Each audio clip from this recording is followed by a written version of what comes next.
சுமாஸ் கைமரம்ல இன்றைக்கி தலப்பாக்கட்டி ஸ்டைலில் மட்டன் பிரியாணி எப்படி செஞ்சால் பார்க்க போகிறோம். இந்த மட்டன் பிரியாணிக்கு பார்த்திங்கன்னா ரொம்ப ஓவராலாக ஸ்பைசஸ் எல்லாம் எதுவுமே யூஸ் பண்ணியிருக்க மாட்டோம். ரொம்ப மைல்டாக சாப்பிட்றதுக்கு சூப்பரான டேஸ்ட்டில் இருக்கும். நம்ம யூஸ் பண்ண சீரக சம்பா அரிசி பார்த்திங்கன்னா கொஞ்சம் கூட குலையாமல் ஒன்னோடன்னு ஒட்டாமல் அதே சமயத்தில் நல்லா சாஃப்டாக சாப்பிட்றதுக்கு சூப்பரான டேஸ்ட்டில் இருக்கும். இது செய்கிறதுமே பார்த்திங்கன்னா ரொம்பவுமே ஈஸி. ஒரு அரை மணி நேரம் இருந்துச்சுன்னா போதும், டக்குன்னு ஈஸியாக செஞ்சிடலாம்.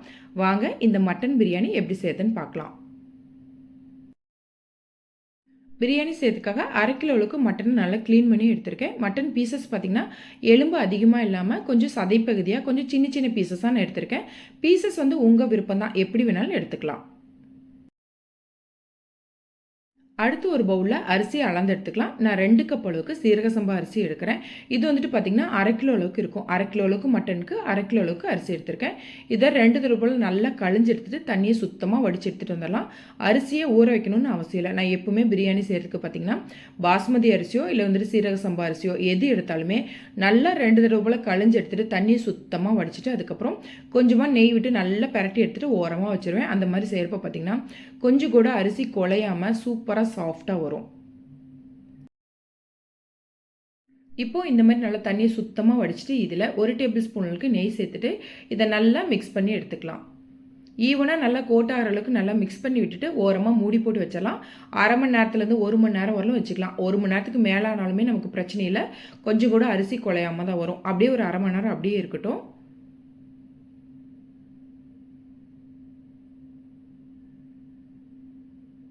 இப்போது அடுத்து ஒரு குக்கரில் நம்ம பிரியாணி செய்யறதுக்காக 3லேருந்து 4 டேபிள் ஸ்பூனுக்கு எண்ணெய் சேர்த்துட்டு இதில் 2 டேபிள் ஸ்பூனுக்கு நெய் சேர்த்துக்கலாம். நம்ம விருப்பம் தான், பாதி நெய் பாதி எண்ணெய் கூட சேர்த்துக்கலாம். இன்றைக்கி நான் வந்துட்டு 4 டேபிள் ஸ்பூனுக்கு எண்ணெய் 2 டேபிள் ஸ்பூனுக்கு நெய் சேர்த்துட்டு இதில் நம்ம தாளிப்புக்கு உண்டான பிரியாணி மசாலா எல்லாத்தையும் இதில் சேர்த்துக்கலாம். இதுலேருந்து லைட்டாக ஒரு ஃப்ளேவர் வரவரெல்லாம் வதக்கி விட்டுட்டு இதில் 2 மீடியம் சைஸ் அளவுக்கு ஆனியனை கொஞ்சம் நல்லா ஃபைனாக மெல்லிஸாக சாப் பண்ணிவிட்டு இது கூட சேர்த்துக்கலாம். நீங்கள் எந்த அளவுக்கு குவான்டிட்டி அரிசியும் மட்டனும் சேர்க்குறீங்களோ அதுக்கு தகுந்தாப்பில் நீங்கள் ஆனியனோட அளவை கொஞ்சம் கூடுதலாக குறைச்சலாம், எப்படி வேணாலும் சேர்த்துக்கலாம். நம்ம இன்றைக்கி 1/2 கிலோ அளவுக்கு எடுக்கிறனால 2 மீடியம் சைஸ் ஆனியன் எடுத்தோம்னா சரியாக இருக்கும். இப்போ இதில் லைட்டாக உப்பு சேர்த்துட்டு லைட்டாக மிக்ஸ் பண்ணி விட்டுட்டு கொஞ்சம் மூடியே திருப்பி வச்சிடலாம். நமக்கு வதங்குற வரலும் அப்படியே இருக்கட்டும். இடையிடையே தேவை அப்படின்னா 1லேருந்து 2 தடவை நம்ம வந்துட்டு கிளறி கொடுக்கலாம். அப்படி கிளறி கொடுக்குறப்ப பார்த்திங்கன்னா ஆனியன் சீக்கிரம் நமக்கு வதங்கி வந்துடும்.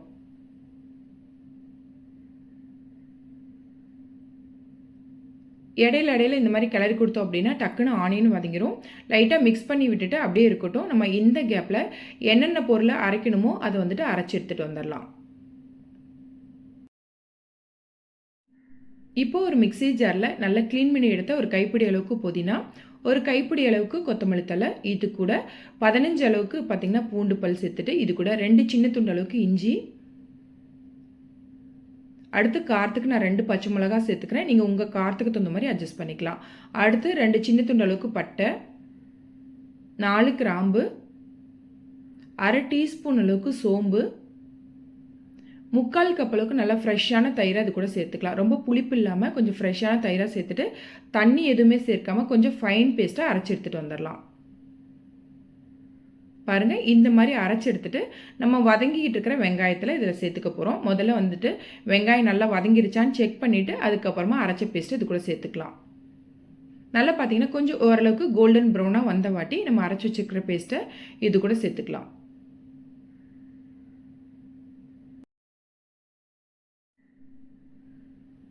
இப்போ நம்ம அரைச்சி பேஸ்ட்டு சேர்த்துட்டு இது கூட 1/2 டீஸ்பூன் அளவுக்கு ரெட் சில்லி பவுடர், 1/2 டீஸ்பூன் அளவுக்கு கரம் மசாலா சேர்த்துக்கிறேன். இது வந்துட்டு ரெண்டுமே ஆப்ஷனல் தான். தேவை அப்படின்னா சேருங்க, இல்லைனா எதுவுமே தேவையில்லை. ஏன்னா நம்ம அரைச்ச மசாலாவே போதுமானதாக இருக்கும். இதை லைட்டாக மிக்ஸ் பண்ணி விட்டுட்டு ஒரு 5 நிமிஷம் அப்படியே கொஞ்சம் எண்ணெய் பிரிஞ்சு வர வரணும், அப்படியே வேகட்டும். அதுக்கப்புறமா நம்ம க்ளீன் பண்ணி வச்சுருக்கிற மட்டன் இது கூட சேர்த்துக்கலாம். இந்த அரைச்ச மசாலா பார்த்திங்க அப்படின்னா உங்களோட தேவைக்கு தகுந்த மாதிரி நீங்கள் கொஞ்சம் ஸ்பைசஸ் வந்து அதிகமாக வேணும், இன்னும் கொஞ்சம் நமக்கு வந்துட்டு மசாலா அதிகமாக வேணும்னா அதுக்கு தகுந்த மாதிரி நீங்கள் அரைக்க வேண்டிய பொருளை கொஞ்சம் கூடுதலாக சேர்த்து அரைச்சிக்கலாம். இப்போ மட்டன் பீசஸ் சேர்த்துட்டு மட்டன் பீசஸ்க்கு தேவையான அளவுக்கு உப்பு சேர்த்து இந்த மாதிரி லைட்டாக மிக்ஸ் பண்ணி விட்டுட்டு மூடியே திருப்பி போட்டுடலாம். ஒரு 5 நிமிஷம் இந்த மசாலா கூட சேர்ந்து இந்த மட்டன் வேகட்டும்.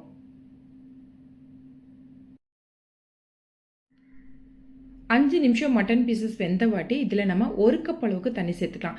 எந்த கப்பில் அரிசி இழந்தமோ அந்த கப்பில் 1 கப் அளவுக்கு தண்ணி சேர்த்து நல்லா கொஞ்சம் கலந்து விட்டுட்டு மட்டன் பீசஸை விசில் விட்டு எடுத்துக்கலாம். மட்டனோட தன்மைக்கு தகுந்த மாதிரி நீங்கள் விசில் விட்டு எடுத்துக்கோங்க. நான் வந்துட்டு ஒரு 3லேருந்து 4 விசில் போல் விட்டு எடுத்துக்க போகிறேன். நீங்கள் வந்துட்டு உங்களோட குக்கருக்கு தகுந்த மாதிரி உங்களுக்கு எந்த அளவுக்கு சாஃப்ட்னஸ் வேணுமோ அதுக்கு தகுந்த மாதிரி விசில் விட்டு எடுத்துக்கலாம். ரொம்ப குழஞ்சிர வேணாம், கொஞ்சம் முக்கால் பதம் வேகிற வரலும் விசில் விட்டு எடுத்தோன்னா கரெக்டாக இருக்கும். நம்ம அரிசி போட்டு அதுக்கப்புறம் திரும்ப ஒரு தடவை வேகும் இல்லையா, அப்போ கரெக்டாக இருக்கும் நமக்கு.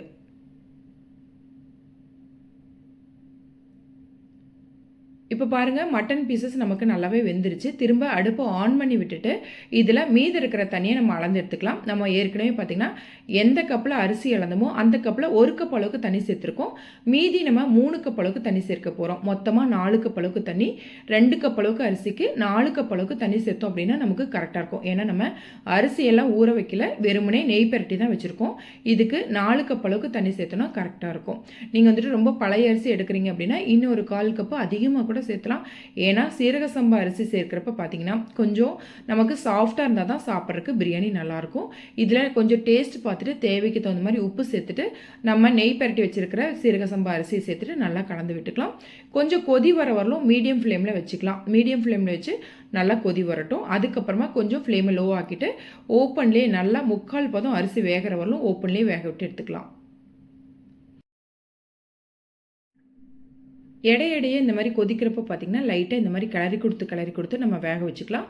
கொஞ்சம் இந்தளவுக்கு நல்லா கொதி வந்த வாட்டி கொஞ்சம் ஃப்ளேமை லோ ஆக்கிட்டோம் அப்படின்னா நமக்கு கொஞ்சம் அடி பிடிக்காமல் கொஞ்சம் நல்லா சாஃப்டாக வெந்து வரும். பாருங்கள் இந்த அளவுக்கு கொஞ்சம் நல்லா தண்ணியெல்லாம் சுண்டி நல்லா அரிசி ஒரு 3/4 பதம் வெந்த வாட்டி இதில் ஒரு அரை லெமனோட ஜூஸை பிழிஞ்சு விட்டுட்டு கடைசியாக இதில் 1 டேபிள் ஸ்பூனுக்கு நெய் அப்படியே மேலாப்பில் விட்டு திரும்ப நமக்கு பார்த்திங்கன்னா அந்த மேலே தண்ணி தேங்கி இருக்கு இல்லையா, அந்த தண்ணி கொஞ்சம் உள்ளே போகிற மாதிரி நல்லா கரண்டியால் கொஞ்சம் நல்லா குத்தி விட்ட மாதிரி கிளறி விட்டோம் அப்படின்னா இந்த தண்ணி எல்லாமே பார்த்திங்கன்னா நல்லா சமமாயிடும். நீங்கள் ஒருவேளை குக்கரில் வைக்காமல் ஓப்பனில் கொஞ்சம் குவான்டிட்டி அதிகமாக செய்கிறனாலும் இதே ஸ்டைலில் செஞ்சுட்டு கடைசியாக தம் போடுறது பார்த்திங்கன்னா அரிசி பார்த்திங்கன்னா இந்த அளவுக்கு வெந்திருக்கணும். அப்போ தம் போட்டிங்கன்னா கரெக்டாக இருக்கும். பாருங்கள் நல்லா ஈவனாக லெவல் பண்ணி விட்டுட்டு நம்ம மூடி போட்டுட்டு விசிலெல்லாம் விடணுன்னே அவசியம் இல்லை. லோ ஃப்ளேமில் வச்சுட்டு ஒரு 7லேருந்து 10 நிமிஷம் அப்படியே பார்த்திங்கன்னா டைம் பார்த்துக்கோங்க. அப்படியே ஸ்டீமில் விட்டு இறக்கணும் அப்படின்னா கரெக்டாக இருக்கும் நமக்கு. ரொம்ப நேரம் விட்டுட்டிங்கனாலும் நமக்கு அடி பிடிச்சிரும். நமக்கு அடி பிடிக்காமல் வரணும்னா 7லேருந்து 10 நிமிஷம் அப்படியே லோ ஃப்ளேமில் வச்சு அப்படியே ஸ்டீம் விட்டு எடுத்துக்கலாம். 10 நிமிஷத்துக்கு அப்புறம் கொஞ்சம் ஸ்டீம் ஏதாவது இருந்துச்சுன்னா கூட ரிலீஸ் பண்ணி விட்டுருங்க. அதுக்கப்புறம் நீங்கள் பிரியாணியை கூட ஒரு 5 நிமிஷம் கழிச்சு கூட மிக்ஸ் பண்ணி விட்டுக்கலாம். ஆனால் நமக்கு ஸ்டீம் இருந்துச்சுன்னா சில டைம் வந்துட்டு அடி பிடிக்கிற மாதிரி இருக்கும். இப்போ பாருங்கள் பிரியாணியை இந்த மாதிரி அழகாக நம்ம வந்துட்டு எடுத்து விட்டோம் அப்படின்னா கொஞ்சம் கூட ஒட்டாமல் சாஃப்டாக நமக்கு குழையாமல் வரும். இதே பிரியாணியை நீங்கள் வந்துட்டு அதிக குவான்டிட்டியில் செய்கிற மாதிரி இருந்தாலும் இதே ஸ்டைலில் ட்ரை பண்ணி பாருங்கள். ரொம்பவுமே சூப்பரான டேஸ்ட்டில் இருக்கும். நம்ம ஒரே மாதிரி பிரியாணி ட்ரை பண்ணாமல் இந்த மாதிரியான பிரியாணியெல்லாம் நம்ம இடையிடையே ட்ரை பண்ணோன்னா நமக்கு பிரியாணி சாப்பிட்றதுக்கெலாம் போர் அடிக்காமல் ரொம்பவுமே ஸ்பைசஸ் அதிகமாக இல்லாமல் மைல்டாக சாப்பிட்றதுக்கு சூப்பரான டேஸ்ட்டில் இருக்கும்.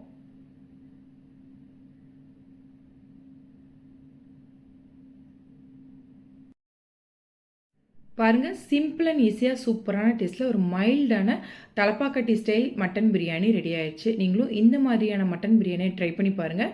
நீங்கள் வெறுமனே போன்லெஸ் வச்சுட்டு கூட இந்த மட்டன் பிரியாணியை ட்ரை பண்ணலாம். குழந்தைங்களாம் ரொம்பவுமே விரும்பி சாப்பிடுவாங்க. உங்கள் விருப்பம் போல் சைடிஷ் எது வேணாலும் வச்சுட்டு சாப்பிடுங்க. இதோட டேஸ்ட் பார்த்திங்கன்னா ரொம்பவுமே சூப்பரானதாக இருக்கும். எப்பவுமே தலப்பாக்கட்டி ஸ்டைல்னால் நமக்கு சீரக சம்பா அரிசி வச்சு செய்கிறது தான் ஸ்பெஷாலிட்டியே. கண்டிப்பாக இந்த மாதிரியான பிரியாணியை ட்ரை பண்ணி பாருங்கள். இதோட டேஸ்ட் உங்களுக்கு ரொம்பவுமே பிடிச்சமானதாக இருக்கும்.